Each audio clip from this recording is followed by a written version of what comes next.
ဝတ်တဲ့သူတွေကိုတေဆုံးအောင်တပ်ဖြတ်ပစ်တဲ့ဂျင်းမောင်းမီဒီပေါင်းမီတွေကတာမန်ဂျင်းမောင်းမီတွေမဟုတ်ပဲပိုင်ရှင်ရဲ့ခန္ဓာကိုယ်ပုံစံအတိုင်းလုံးဝကွက်တိဖြစ်အောင်ကျုံနိုင်ဆက်နိုင်ပြီးတက်ရှိတွေလိုမျိုးပိုင်ရှင်စီကိုတွားတွားနိုင်ပြီးဂီတတန်တွေအတိုင်းအောင်ကနိုင်ကြပါတယ်ဒါပေမဲ့အထူးဆန်းဆုံးကတော့ဒီဂျင်းမောင်းမီတွေကလူတွေကိုရရဆက်ဆက်တပ်ပစ်နိုင်ပြီးလူသက်ပြီးတာနဲ့တွေးကွက်တွေကိုရက်ပစ်ပြီးလက်စားဖျောက်လိုက်ကြပါတယ်ဒီပေါင်းမီတွေအကုန်လုံးကိုနာမည်ကြီး brand တစ်ခုကနေထုတ်လုပ်ပြီး Super Shaper လို့ခေါ်ကြပါတယ်ဒီ brand ကိုလူငယ်တွေတိုင်းကသဘောကျကြပြီးအဲ့ဒီထဲမှာ Lippy လည်းပါပါတယ်Lippy ကအသက်16နှစ်ကတည်းက CC ကုမ္ပဏီမှာအလုပ်လုပ်နိုင်ဖို့အိမ်မက်မက်ခဲ့ပြီးအခုတော့သူမရဲ့အိမ်မက်ကနောက်ဆုံးမှာအကောင့်ထဲပေါ်လာခဲ့ပြီပဲဖြစ်ပါတယ်ဒါပေမဲ့ဝန်ထမ်းတစ်ဆိုတဲ့အတိုင်းသူမကိုဝိုင်းရင်လုပ်ဖို့ကင်ဖက်တွေကအနိုင်ကျင့်ချင်ကြပါတယ် CC မှာတရားဝင်မဟုတ်တဲ့စီးမြင်တစ်ခုရှိနေခဲ့ပါတယ်အဲ့ဒါကတော့ဝန်ထမ်းတွေအနေနဲ့နောက်ဆုံးပေါ်ယာဒီအလိုက်အဝတ်အထည်တွေကိုဝတ်ဆင်ရမှာဖြစ်ပြီးဒါတွေကိုဆိုင်ကဝယ်ပေးမှမျိုးတော့မဟုတ်ပါဘူးကိုပတ်စံနဲ့ကိုဝယ်ရမှာပဲဖြစ်ပါတယ်ဒါပေမဲ့ Lippy ကတော့ဒါမျိုးအေးမွားလေးတွေကိုဂူးမဆိုင်တော့ပါဘူးသူမအိမ်မက်မက်ခဲ့ရတဲ့ကုမ္ပဏီမှာအလုပ်ရခဲ့တာကြောင့်အဝတ်ချို့ကိုရွေးချယ်လိုက်ပြီးအဝတ်လဲဖို့အိမ်နာထဲကိုဝင်သွားလိုက်ပါတယ်တိုက်တိုက်ဆိုင်ဆိုင်မဲ့ဝိုင်းရုံဝန်ထမ်း2ယောက်ကသူမနောက်ကနေလိုက်ဝင်လာခဲ့ပါတယ်စပင်အမဲရောင်တဲ့အမျိုးသမီးကတော့ဟန်တာဖြစ်ပြီးသူမကနောက်ထပ်ဝန်ထမ်းတစ်ယောက်ဖြစ်တဲ့လော့နဲ့ဇလန်းတွေရှိပြီးကိုရောင်ထဲမှာတော့မဖွဲမရကိစ္စတွေကိုမကြာခဏလှုပ်ဆောင်လေးရှိကြပါတယ်နောက်တစ်ယောက်ဖြစ်တဲ့ရွှေရောင်စပင်နဲ့အမျိုးသမီးကတော့ဂမ်မာဖြစ်ပြီးသူမကဆိုင်ကနေအဝတ်အသစ်တွေကိုခိုးယူတတ်တဲ့အချင်းရှိပါတယ်အခုလက်ဂမ်မာကဂျင်းမောင်းမီတစ်ထည်ကိုခိုးလာခဲ့ပြီးဝစ်ကြည့်ဖို့စောင့်တော့မစောင့်နိုင်အောင်ဖြစ်နေခဲ့ပါတယ်ခိုးလာတဲ့ဂျင်းမောင်းမီကိုသူမဝစ်လိုက်တာနဲ့ဒီပေါင်းမီကသူမရဲ့ကိုလုံးကိုပေါက်ကိုလှလှပပပေါ်လင်စေခဲ့ပါတယ်ဒီအမျိုးသမီးနှစ်ယောက်စလုံးတယောက်စီမှာလျှို့ဝှက်ချက်တွေရှိနေကြတာကြောင့်ဟန်တာကဂမ်မာခိုးတာကိုမမြင်ချင်ဟန်ဆောင်ပေးလိုက်ပါတယ်ဒါတွေကိုအကုန်မြင်လိုက်ကြားလိုက်ရတော့လစ်ပီလည်းအတော်လေးစိတ်မသက်မတာဖြစ်သွားခဲ့ပါတယ်အဲ့ဒီနောက်ဆိုင်မန်နေဂျာရိတ်ကလူတိုင်းမျိုးနေကြတဲ့ထုတ်ကုန်တစ်စူပါရှိတ်ပါဂျင်းမောင်းမီမိတ်ဆက်ပွဲအတွက်ပြင်ဆင်မှုဆိုင်ကိုတညလုံးပိတ်ထားမဲ့အကြောင်းဝန်ထမ်းတွေကိုအသိပေးလိုက်ပါတယ်ဂျင်းမောင်းမီဒီဇိုင်နာဖြစ်ပြီးကုမ္ပဏီရဲ့ပိုင်ရှင်ဖြစ်တဲ့ Hero ကထုတ်ကုန်တစ်ကိုတက်ကြွစွာမိတ်ဆက်ပေးနေခဲ့ပါတယ်ဒီဂျင်းမောင်းမီကဝစ်စင်တူရဲ့ခနာကိုနဲ့အလိုလျောက်ကိုင်းညီအောင်ညှိပြီးခနာကိုကောက်ကြောင်းကိုပေါ်လင်နေစေမဲ့အစင်းမြစ်အိန္ဒိယဝါခွန်းနဲ့ပြုလုပ်ထားကြောင်းရှင်းပြနေခဲ့ပါတယ်ဟဲရိုကဆရာထက်တန်စွာနဲ့ရှင်းပြနေတော့မှပဲဂမ်မာရဲ့ဘိုက်ကရုတ်တရက်ဆူဆူရှာရှာနာကျင်လာခဲ့ပါတယ်သူမအနေနဲ့လူအားလုံးရှိမှပဲအိမ်နာကိုအမြန်ပြေးသွားလိုက်ရပါတယ်ဂမ်မာကဒီဂျင်းမောင်းမီအစ်စ်ကိုဝစ်စင်ထားတာကိုလစ်ပီတတိထားမိလိုက်ပါ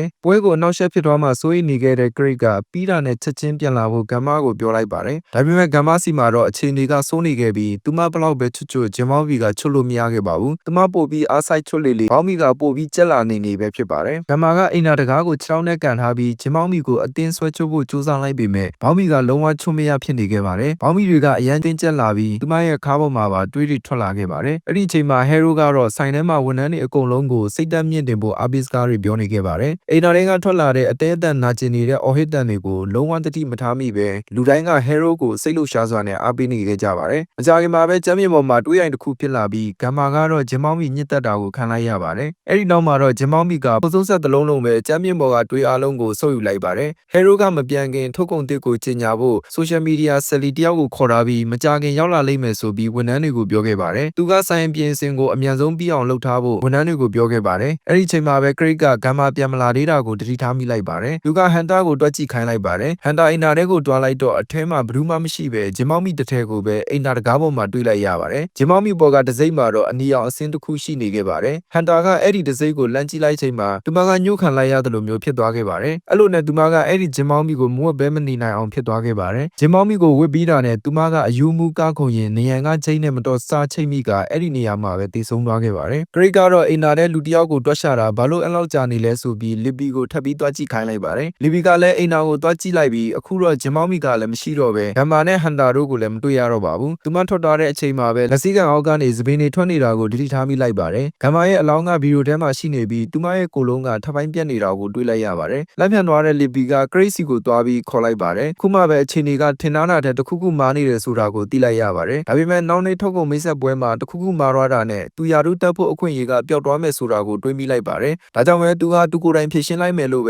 လစ်ပီကိုလိန်ပြောလိုက်ပါတယ်။လစ်ပီကတော့သူတို့အနေနဲ့ချက်ချင်းရဲခေါ်တင်ကြောင်ပြောခဲ့ပေမဲ့ဆိုင်ကိုမိတ်ဆက်ပွဲမတိုင်ခင်အထိပိတ်ထားတာကြောင့်အပြင်ကိုဆက်သွယ်လို့မရတဲ့ တဲ့အကြောင်း Craig ကပြောလိုက်ပါတယ်။အခြားဝန်ထမ်းတွေကိုထိတ်လန့်မသွားစေဖို့သူတို့ကဂမ်မာရဲ့အလောင်းကိုအမိုက်ပုံနဲ့ပစ်ထည့်လိုက်ကြပါတယ်။ဒီလိုမျိုးဖြစ်သွားပြီး Libby ကစိတ်မိုင်လက်မိုင်ဖြစ်နေခဲ့ပြီး Locke ကအနီးနားကဂျင်မောင်းမီတစ်ထည်ကိုကောက်ယူရင်းပစ္စည်းတူလောင်ခန်းထဲဝင်သွားတာကိုသူမတတိမထားမိလိုက်ပါဘူး။ဂျင်မောင်းမီပေါ်ကတစိမ့်ကအခုတော့တွေးစွန်းနေတဲ့အဆင်းတစ်ခုရှိနေခဲ့ပါပြီ။ Locke တယောက်တူလောင်ခန်းထဲကိုဝင်လိုက်တာနဲ့ဂျင်မောင်းမီစစ်ကရုတ်တရက်ပိတ်သွားပြီး Locke ရဲ့လက်ချောင်းကိုဖျက်ပစ်လိုက်တာကြောင့်တွေးတွေနေရာအနှံ့ပန်းထွက်သွားခဲ့ပါတယ်။ Locke ကအော်ဟင်းရင်နောက်ကိုဆုတ်လိုက်ပေမဲ့ဂျင်မောင်းမီကပုံမြန်နေခဲ့ပြီးရှေ့ကိုခုန်တက်ပြီး Locke ရဲ့လက်နှစ်ဖက်ကိုကိုက်ဖြတ်ပစ်လိုက်ပါတယ်။မျက်စိတမိတ်အတွင်းမှာပဲသူ့ရဲ့လက်တွေကလုံးဝအစားခံလိုက်ရပါတယ်။ဂျင်မောင်းမီကကြမ်းပြင်းပေါ်မှာဝတ်နေခဲ့ပြီးထူးဆန်းတဲ့ဟင်းရောက်တန်တွေထွက်ပေါ်နေခဲ့ပါတယ်။အဲဒီနောက်ဘောင်းမီကခုန်တက်လိုက်ပြီး Locke ရဲ့လယ်ပင်ကိုပြတ်ထွက်သွားအောင်လုပ်လိုက်ပြန်ပါတယ်။ဒီလိုနဲ့ပဲဝန်ထမ်းတွေကတယောက်ပြီးတယောက်ပျောက်ဆုံးလာခဲ့ပါတယ်။ Craig ကထိတ်လန့်နေခဲ့ပေမဲ့အနောက်ဘက်ကိုကိုယ်တိုင်သွားစစ်ကြည့်ဖို့ဆုံးဖြတ်လိုက်ပါတယ်။ Libby ကသူ့ကိုမယုံတာကြောင့်နောက်ကနေတိတ်တဆိတ်လိုက်သွားခဲ့ပါတယ်။တူလောင်ခန်းရဲ့အလယ်ကြမ်းပြင်းပေါ်မှာပုံတစ်လုံးရှိနေခဲ့ပြီး Craig ကပုံးကိုဖြည်းဖြည်းချင်းဖွင့်လိုက်ပါတယ်။အထဲမှာတော့ Locke ရဲ့ပြတ်တောက်နေတဲ့ခြေလက်တွေကိုတွေ့လိုက်ရပါတယ်။ Libby ကနောက်ကနေအားလုံးကိုမြင်လိုက်ရပြီးအခြေအနေကလုံးဝထိန်းချုပ်လို့မရတော့ဘူးဆိုတာကိုသိလိုက်ပါတယ်။သူမကဘလို့ပဲဖြစ်ဖြစ်ရဲခေါ်မှရတော့မယ်လို့ပြောလိုက်ပေမဲ့နေမြေမန်နေဂျာယာရုတိုးဖို့အိမ်မက်မက်နေခဲ့တဲ့ Craig ကစိတ်ပေါက်ပြီး Libby ကိုတတိလစ်သွားအောင်ရိုက်လိုက်ပါတယ်။အဲ့ဒီအချိန်မှာပဲ Sally Payton ကအချိန်ကရောက်လာခဲ့ပါတယ်။သူမကဂျင်မောင်းမီအစ်စ်ကိုချက်ချင်းတဘောကျသွားပြီးလိုက်လွင့်ကပြတ်သားကျင်နေခဲ့ပေမဲ့အခုလောလောဆယ်မှာတော့လွှဲဝတ်ထားရမယ်လို့ပြောခံလိုက်ရပါတယ်။ပီတန်က Craig နဲ့အခြားသူတွေထွက်သွားစေဖို့အကြောင်းပြချက်တစ်ခုရှာလိုက်ပါတယ်။ပြီးတာနဲ့သူမကစူပါရှိတ်ပါဂျင်မောင်းမီရှေ့မှာလိုက်လွှင့်လိုက်ပါတယ်။ပီတန်ကကျွမ်းကျင်သူဖြစ်တဲ့အတိုင်းသူမက post အမျိုးမျိုးပေးရင်းအထုံးကုန်ကိုစွန့်ရင်အပြည့်နဲ့ကြေညာခဲ့ပါတယ်။ဒါပေမဲ့သူမရဲ့နောက်ွယ်မှာဂျင်မောင်းမီကတဖြည်းဖြည်းချင်းလှုပ်ရှားလာခဲ့ပါတယ်။ဘောင်းမီခြေထောက်နှစ်ဖက်စလုံးကပီတန်ရဲ့လယ်ပင်ကိုရုတ်တရက်ရစ်ပစ်လိုက်ပါတယ်။အဲဒီနောက်ဂျင်မောင်းမီက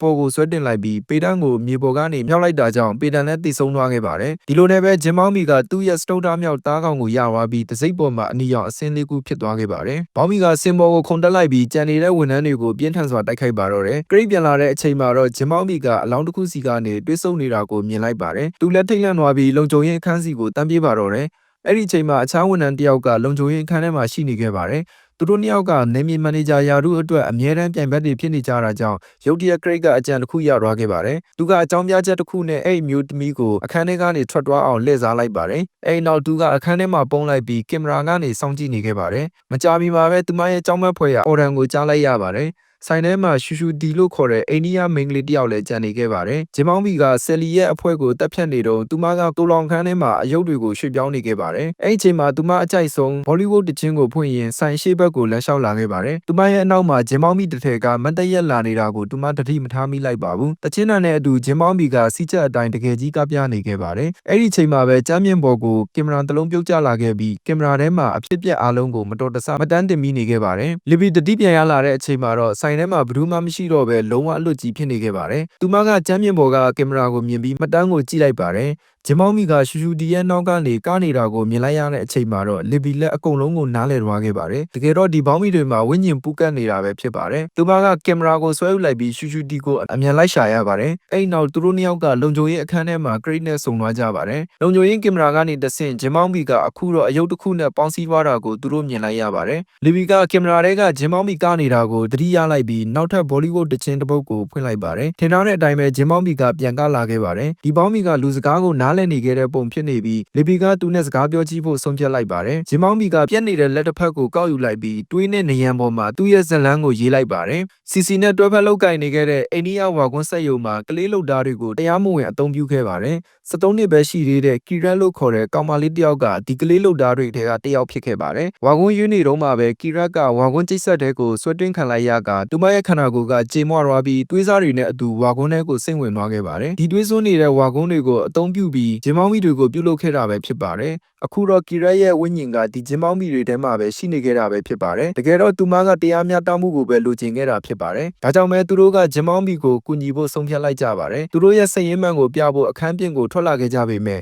Craig ကမိသက်ဆေးဘူးကိုကင်ပြီးရုတ်တရက်ပြေးထွက်လာခဲ့ပါတယ်။သူကဂျင်မောင်းမီကိုတိုက်ခိုက်လိုက်ပြီးဒေါသထွက်အောင်လုပ်လိုက်ပါတယ်။ပြီးတော့နဲ့ဒီအကြောင်းတွေကိုဘယ်သူမှသိမသွားစေဖို့နဲ့ကင်မရာမှတ်တမ်းကိုအပြင်ကိုပြတ်မသွားစေဖို့လီဘီတို့ကိုချင်းချောက်လိုက်ပါတယ်။နာမည်ကြီးတစိမ့်တစ်ခုဖြစ်တဲ့ CC ရဲ့နောက်ွယ်မှာသွေးစွန်းတဲ့လုပ်ရက်တွေရှိနေပြီဆိုတာကိုသိပြီးလီဘီတို့လည်းစိတ်ပြတ်သွားခဲ့ပါတယ်။ သူတို့ကအကုန်လုံးကိုဖွင့်ချဖို့ဆုံးဖြတ်လိုက်ပြီးဂိုဒေါင်ထဲကိုပြေးဝင်လိုက်ကြပါတယ်ဂိုဒေါင်ရဲ့တောင်းတနေရာမှာတော့အလောင်းပုံကြီးရှိနေခဲ့ပြီးဝိညာဉ်တွေဝင်ပူးကပ်နေတဲ့ဂျင်းပေါင်းမီတွေကအလောင်းတွေပေါ်မှာစုပုံနေခဲ့ပါတယ်ကီရတ်ကတခြားဂျင်းပေါင်းမီတွေကဝိညာဉ်တွေကိုလည်းနှိုးလိုက်ပြီးတွေးဆနေတဲ့ဂျင်းပေါင်းမီစစ်တပ်တစ်ခုကိုဖွဲ့စည်းလိုက်ပြီးပါပြီသူတို့ကလူတွေကိုတက်ဖြတ်စားတောက်ကြဖို့အစဉ်သင့်ရှိနေခဲ့ကြပြီးမနက်ဆိုင်ဖွင့်တာနဲ့ဝယ်သူတွေကိုတက်ဖြတ်ကြပါတော့မယ်ဂရိတ်ကသူ့ရဲ့ယာရုတိုးဖို့အိမ်မက်လေးပြတ်တော့မှာကိုစိုးရိမ်နေခဲ့ပြီးစိတ်ယူပေါက်သွားခဲ့ပါတယ်သူကဓာတ်တစ်ချောင်းနဲ့အတူလီဘီနဲ့ရှူရှူတီတို့နောက်ကိုလိုက်လာခဲ့ပြီးရှူရှူတီကိုတွေးတော့ကင်မရာကိုတောင်းရင်သူ့ရဲ့ရင်ဘတ်ကိုဓာတ်နဲ့ထိုးလိုက်ပါတယ်ဂရိတ်ကကင်မရာကိုယူကြည့်လိုက်ပေမဲ့မက်မိုရီကတ်ကမရှိတော့တာကိုသိလိုက်ရပါတယ်မက်မိုရီကတ်ကလီဘီစီမှာရှိနေတာကိုသိလိုက်ရတာကြောင့်ဂိုဒေါင်ကအယမ်းမကြီးတော့ဂရိတ်ကတူမကိုအမြန်ရှာတွေ့သွားခဲ့ပါတယ်